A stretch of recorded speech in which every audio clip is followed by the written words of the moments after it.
Understand the testicular duct system of testis.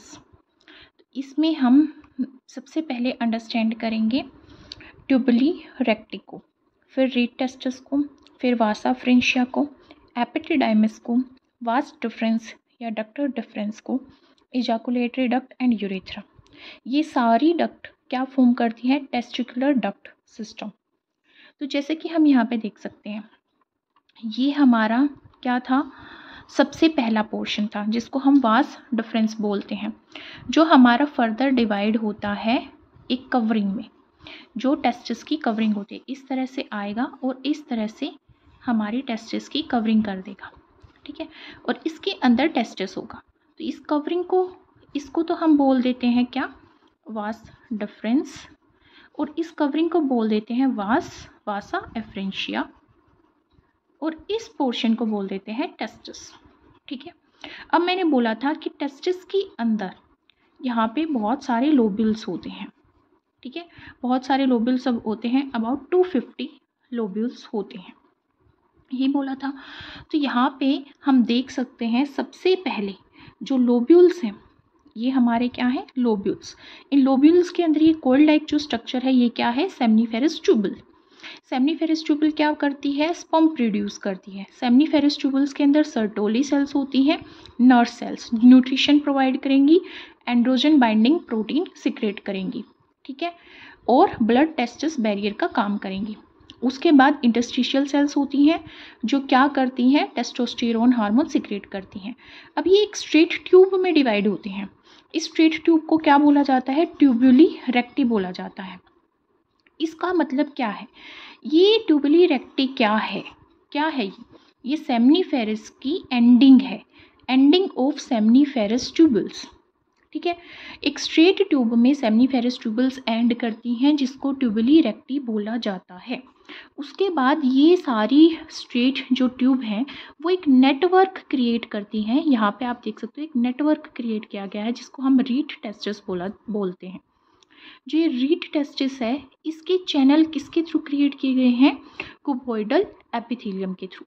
तो अभी तक हमें क्लियर हुआ कि जो हमारा टेस्टिस है उसके अंदर मेनली हमारा कौन सा एपिथेलियम पाया जाता है? कुबॉइडल एपिथेलियम पाया जाता है, ठीक है। उसके बाद क्या स्टार्ट होती हैं? ट्यूबुली रेक्टी हो गया, रीड टेस्टिस हो गया। उसके बाद स्टार्ट होती है वासा एफ्रेंशिया। अब ये रीड टेस्टिस आगे एक नेटवर्क क्रिएट करते हैं ट्यूब्स का। इस नेटवर्क को वासा एफ्रेंशिया बोला जाता है। इस नेटवर्क में 10 to 12 फाइन ट्यूबुल्स होती हैं, इस तरह की ट्यूबुल्स होती हैं, ठीक है। ये क्या करती हैं? ये हमारी स्पर्म को स्टोर करती हैं। और यहाँ पे मेन प्रोसेस होती है, किस चीज़ की प्रोसेस होती है? स्पर्मेशन की प्रोसेस होती है, ठीक है। अब यहाँ पे ये कोल्ड ट्यूबुल लाइक स्ट्रक्चर में आगे प्रोसीड करती हैं। इस कोल्ड ट्यूबुल लाइक स्ट्रक्चर को हम एपिडिडाइमिस बोलते हैं। ये एपिडिडाइमिस पोस्टीरियर पार्ट फॉर्म करता है टेस्टिस का। ये डेवलप होता है वुल्फियन डक्ट से।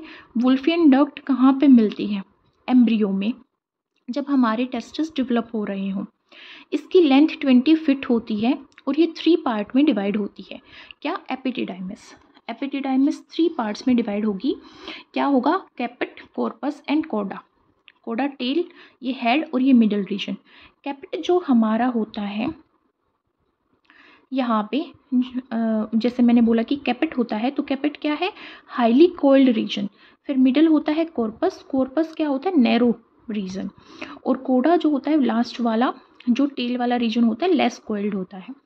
ये भी क्या करती है? सबसे मेजर रोल इसका होता है मैचुरेशन में, स्पर्म की मैचुरेशन में। मतलब यहाँ पे हमारे स्पर्मेटिड बन गए हैं और स्पर्मेटिड से हमें उसको कन्वर्ट करना है स्पर्मेटोजोआ में, मतलब उसके अंदर फ्लैजिला को डेवलप करना है।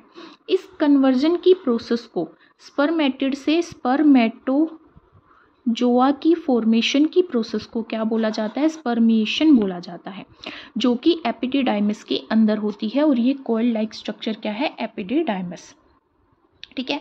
उसके बाद ये जो एपिडिडाइमिस है, ये आगे प्रोसीड करता है वासा डिफरेंस में। ये जो एक कोइलिंग है, ये जो कोइलिंग जा रही है, यहाँ पे मैं हाइलाइटर की हेल्प से दिखाऊंगी इसको।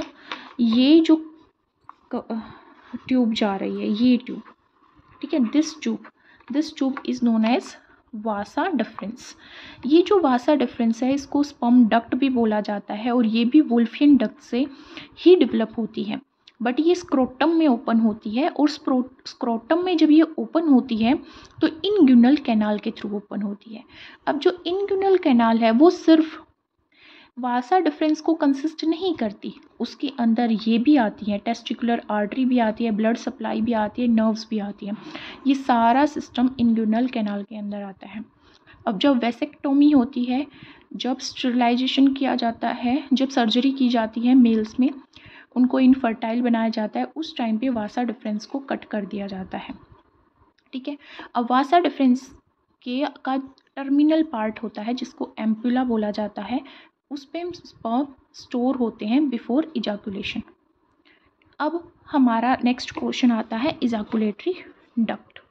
इजाकुलेटरी डक्ट पेनिस के अंदर प्रेजेंट होती है, ये 2 होती है नंबर में, और जब इरेक्शन की प्रोसेस होती है उस टाइम पे स्पर्म्स वास्ट डिफरेंस से कहाँ पे आ जाएंगे, इजाकुलेटरी डक्ट में आ जाएंगे।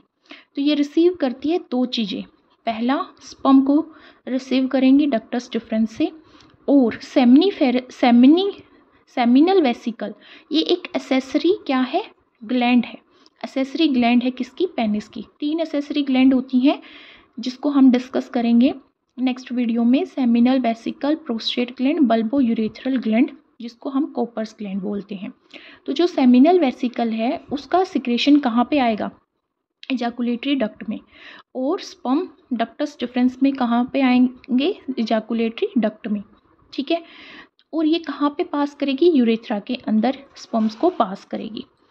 तो बिफोर इजाकुलेशन, इरेक्शन के टाइम पे स्पर्म यहाँ पर स्टोर होंगे। फिर यूरेथ्रा ओरिजिनेट होता है यूराइनरी ब्लैडर से, इस तरह का स्ट्रक्चर होता है यूराइनरी ब्लैडर। तो जो यूरेथ्रा है वो कॉमन पासेज होता है मेल में स्पर्म के लिए भी और यूरिन के लिए भी। ठीक है। अब ये यहाँ पे पेनिस से पास होता है, ठीक है, पेनिस के थ्रू पास होता है। अब जो पेनिस है उसमें एक मस्कुलर स्ट्रक्चर है, कॉर्पस स्पोंजियोसम।